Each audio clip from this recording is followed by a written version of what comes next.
Hi, this is a short movie as a tutorial for A-level computer science. I'm going to be looking at binary maths, and in particular I'm going to be looking at floating point addition using 2's complement. So because we're using 2's complement, we can perform subtraction through addition, and then we'll also be normalizing the numbers. Before we kick off, let's just have a refresh on some of the key ideas. Binary fractions, so you can represent fractions using a decimal place in binary numbers by floating a decimal place. So 0.1 is a half, 0.01 is a quarter, or 0 is 1.25. Let's stick to decimal.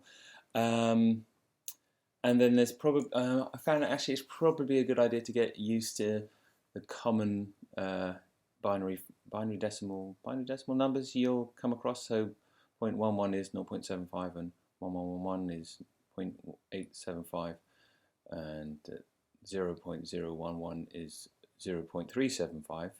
And in our A-level questions, I don't think it'll get any more, any smaller than this.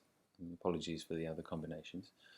The other big recap I want us to remember, and this will come to haunt us in a moment, is that, well, if we look at these three clusters of 2's complement numbers, it's important to realize that, well, this one is going to be, that's nothing in the ones column. In the sign unit, it's a -2 there. So -2 take away nothing is -2. So that in 2's complement, that represents -2. And then if we look at the next one, -4 plus 2 plus nothing is again -2. And this one, -8 plus 4 plus 2 is again -2. So all of these numbers in 2's complement are the same as the lowest one. So these leading ones don't make a difference. Yeah, and they well, and we'll see how that's helpful in a moment. Okay, I'm going to start off. I've produced something off screen, so I'm just going to copy and paste these. Set the scene. Okay, so here are our two numbers. We're going to add together a 5-bit Mantis 4-bit exponent, two numbers using that number format. I've used blue to indicate the sign number. Well, I probably should do that over here as well, shouldn't I? So these are there to represent the sign. Okay, so we're going to add these two numbers up. First thing that I'm going to do is I am going to get rid of the exponent. I'm going to put the decimal place in. Okay, so this is a decimal place moving one place. So that is going to reveal this number. I've put the decimal place in, and I've calculated that that is a 1 plus a half plus a 1.25, giving me a decimal 1.625 equivalent. Now we've got the second number, so which you can see is going to be a negative number, and we're going to move the decimal place 3 places, so 1, 2, 3. And I'll pop that in here. 1, 2, 3, and there's the decimal place. And we can see that, well, we can forget all those leading, we could forget these leading zeros, couldn't we? And we say that's a 1, take away a half equals minus a half, minus 0.5. Okay, the next step then is to get the decimal place lined up, just like you would with decimal addition. So here we go, I've lined up the numbers, and remembering, and so this is going to be the idea of the overflow is important. So we've got 5 bits to do the calculate to put the answer in. We're going to drop these numbers down, so I'm going to just copy and paste the answers across here. Okay, so 1 plus nothing is 1, nothing plus nothing is nothing. 1 plus 1 is 2, so it's 0 in here, and I've coloured it in red to indicate there was an overflow, so we're pushing 1 up. 1 plus 1 plus the 1 that just overflowed is 3, so I've got 1 left over here and 1 passed on. 1 plus 1 is 2, so we're going to overflow again. 1 plus 1 is 2, so overflow again. 1 plus 1 is 2, so overflow again, and then the final overflow is there. But we have a 5-bit mantiser. We only need to look at the first 5 figures, and there is our answer. So we're going to do the maths. 1.65 take away 0.5 is going to be 1.125. 1 point, and that's half, a quarter, an eighth, 1.25.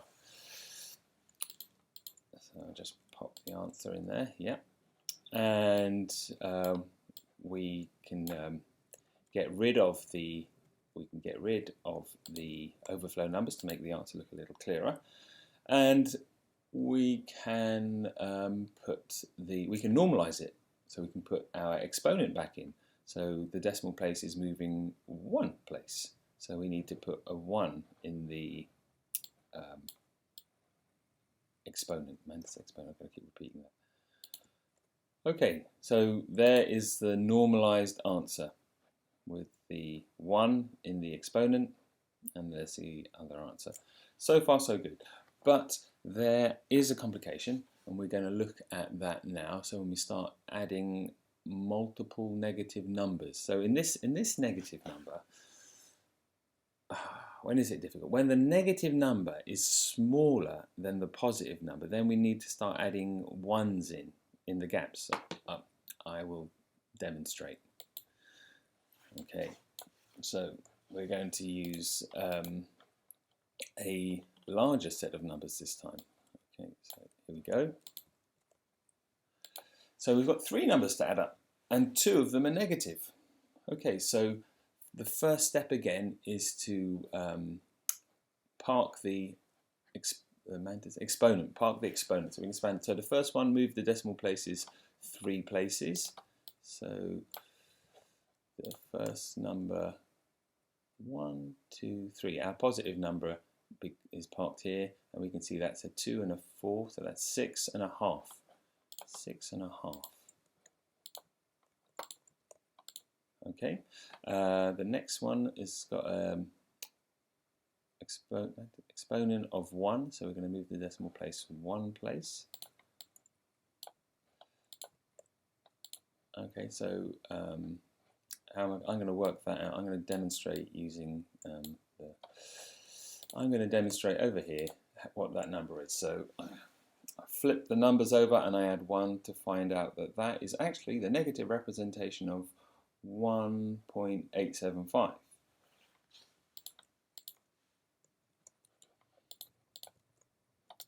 And then the final number, there's no exponent of, so the decimal place just stays where it is. I'm going to put the decimal place in there. Okay, so that's going to be, well, I'll do the calculations again on a separate bit over here. So we'll flip the numbers over, add 1, and that is going to be a negative 0.75.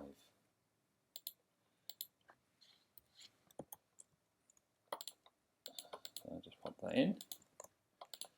So I'm going to add 6.5 to minus 1.875 to minus 0.75, and that is going to give me an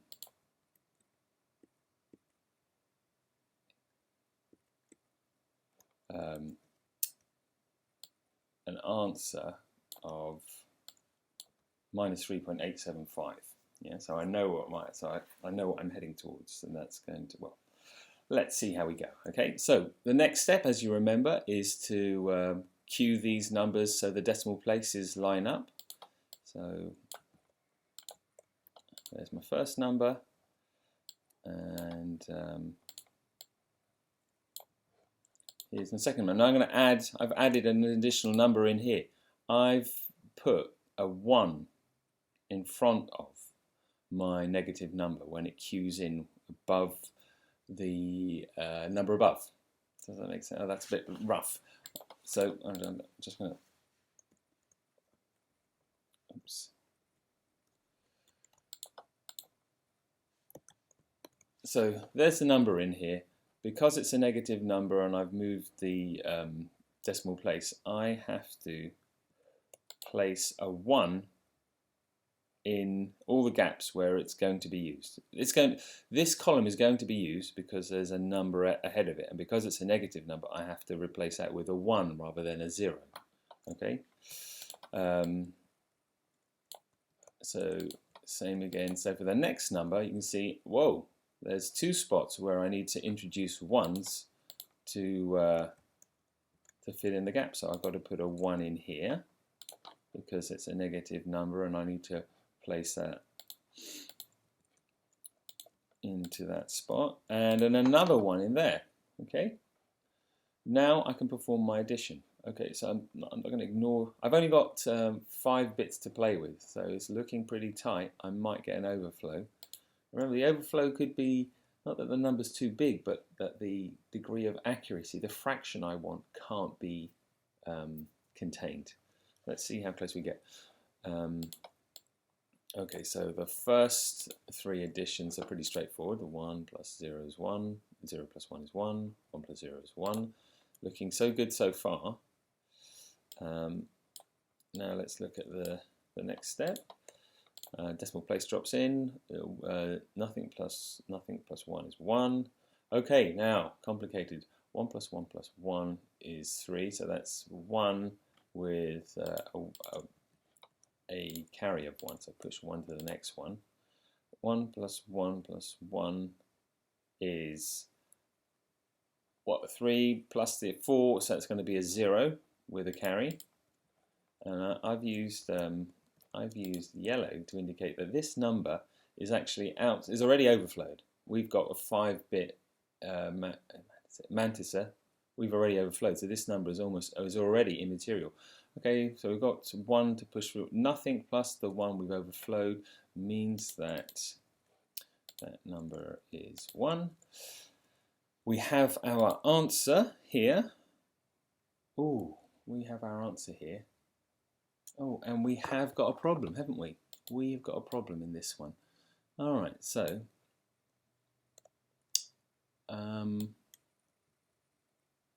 there's the answer, 2 and a 1, 3.875, but we are using 5 bits. We've only got 4 bits, haven't we? I'm going to do, so this didn't work. I've now produced a negative number inside my addition. So I'm going to have to perform this calculation again using a 6-bit exponent. If I give myself a bit more breadth, if I give myself a bit more breadth, then I can perform this calculation. If I give myself 6 bits, then I would, that should be red, shouldn't it? Oh, no, I'm going to give myself red. Oh, I hope you're going to forgive me for not redoing this entire thing with a 6-bit mantiser. But you can see, okay, so I'm going to normalize it. So I've got to move the decimal place 1, 2. So that's going to be, shuffle these along here, 1, 2. So I'll borrow this temporarily and turn that into a 2. So I was unable to find a solution using a 5-bit mantiser. I needed a 6-bit mantiser to store the number.